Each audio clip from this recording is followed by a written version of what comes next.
Hello, and welcome to episode 128 on the Everyday Joy podcast. We have a brand new podcast contributor, the incredible Kate. I know you are going to love getting to know her. All of my podcast contributors are just real, raw, authentic followers of Jesus Christ. No, we don't have all the answers, but together we hope to grow closer to God by unpacking a verse a day with the same 3 questions. And if you've been listening to this podcast for any length of time, you'll know this, but for those of you who have just joined this podcast, every episode we ask the same 3 questions. What is your first impression of this verse? What does this verse tell you about who God is or what matters to Him? And how has this verse come alive in your everyday life? So before we get into today's Bible verse, would love for you to hit the link in the description below. It's a link towards CBM's website, Christian Blind Mission. And for $33, you can support someone with the gift of sight.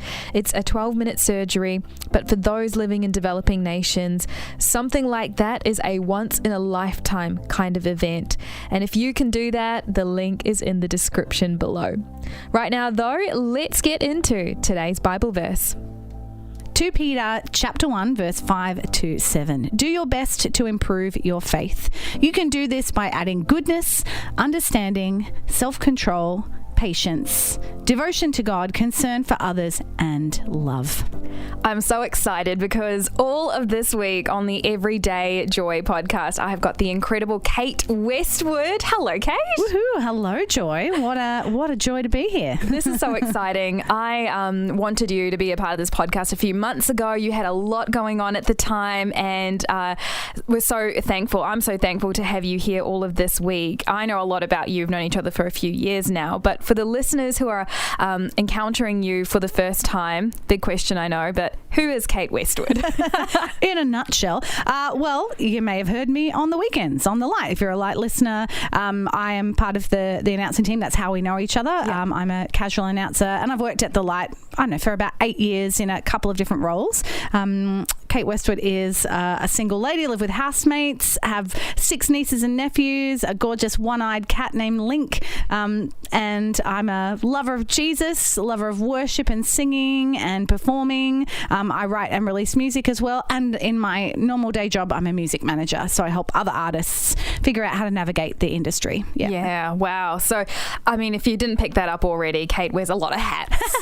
You've also got loads of life experience, and I love how you on air unpack the words to live by. And if you are a Light listener, you'd know the link between the Everyday Joy podcast and the words to live by.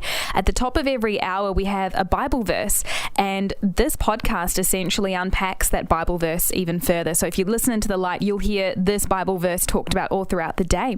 So 2 Peter 1 verses 5 to 7. Do your best to improve your faith. You can do this by adding goodness, understanding, self-control, patience, devotion to God, concern for others, and love. Kate, what are your first impressions of this one? I think, if we go for the first part of that verse is do your best to improve your faith. And it actually reminds me of something my dad used to say quite a lot when we were growing up. And he's a very wise man. And so, it's he's always got lots of good tidbits. But he used to always say, Kate, have your L plates on. Keep your L plates on. And I was like, Dad, what does that mean? Does that mean you never, get your provisional license, your professional license, as you often think it means? Yep. But no, he said it's the idea is that we have the attitude of a learner.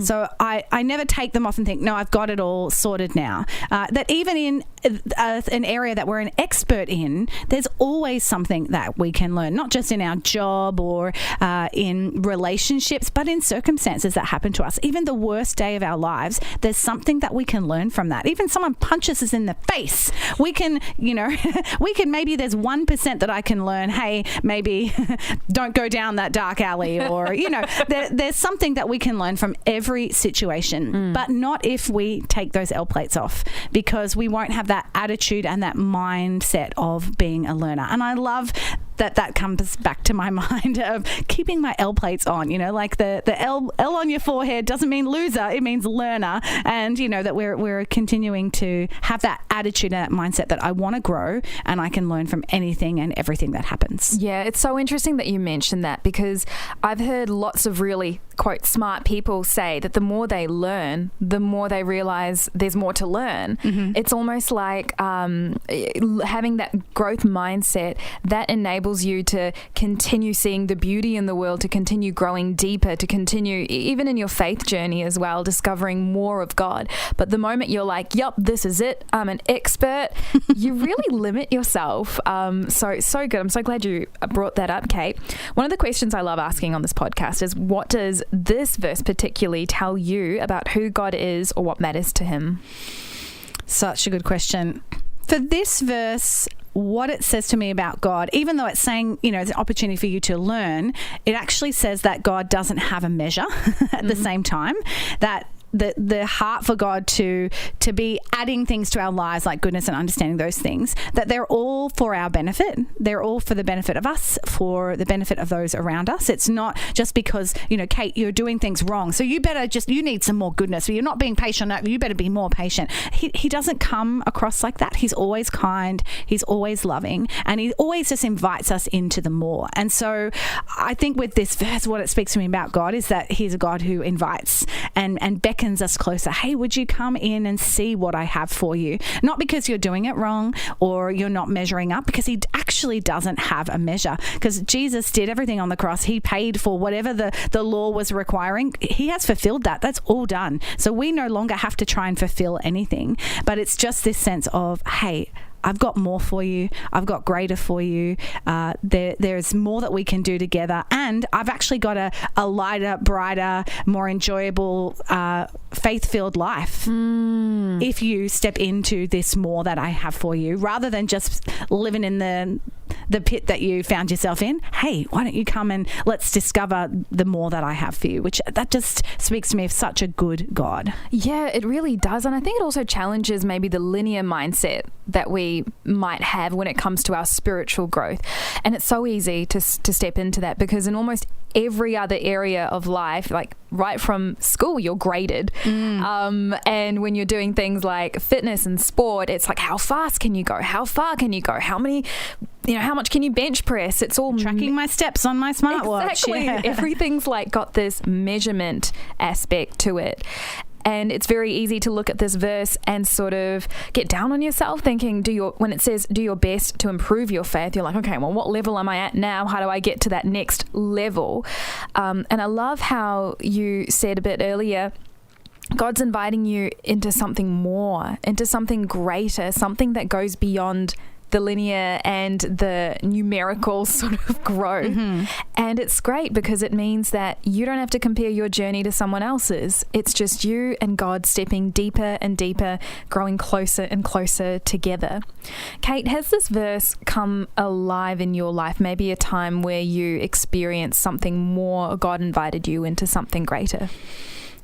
I think it's probably in a space that I'm in at the moment. I've known God for a really long time and, loved him for a really long time, worked in missions, evangelism and discipleship and training young people. And so it's been a vibrant part of my life. And I would say hopefully the center of my life for lots of that time.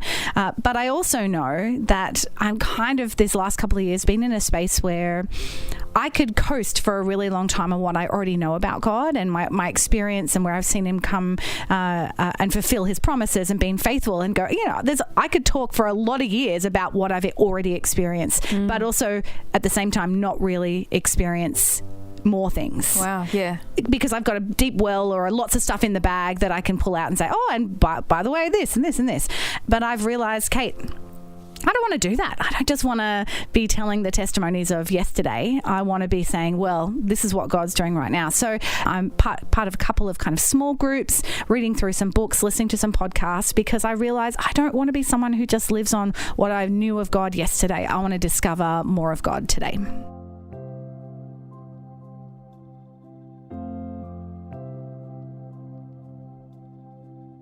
One of my favorite analogies when it comes to seeking after God and discovering more of Him and having that growth mindset is the ceiling fan. Yep. So imagine turning on the ceiling fan and it's whipping around at 100 miles per hour, going super fast. When you turn off the fan doesn't stop mid-flight. There's a few more rotations at full speed. It's coasting on the previous momentum. And then, bit by bit, it begins to slow down because it's cut off from the source of electricity. And maybe for you, that's a little bit like you in your faith journey. You're noticing that you can coast and you're still moving, and on the outside looking in, people might say that, man, you're a person who knows it all, has all the answers, is on a good page with God, all that sort of stuff. But maybe for you on the inside, you know that you're actually coasting. You're running off the momentum of something that happened previously, and you haven't had any new, fresh encounters and experiences with God. Hey, if that is you, you are going to love today's application. I have found in my own life one of the best ways I can connect to God's heart is by doing something for someone else. So when I feel disconnected from God, one of the first things I do is I ask God to lead me to someone that I can help. Whether it's buying a coffee for someone, whether it's sending them a nice text message, whether it's popping by and saying hello, whether it's dropping something off in their mailbox, I intentionally partner with God on an adventure. And I try and make it fun and exciting. I say, okay, God, I've got $15 that's left at the end of last week's budget. Who do you want me to bless? Okay, how shall we bless them? I make it a partnership. I try and get excited about it, get fun and creative with it. Doing something different like that can really just spark up and light up a part of your faith walk that might have been dormant for a while. Simply stepping out, trying something new. That's all it takes, that first decision, that first moment. Well, that wraps up today's episode on the Everyday Joy podcast. Kate's going to be back tomorrow. I cannot wait.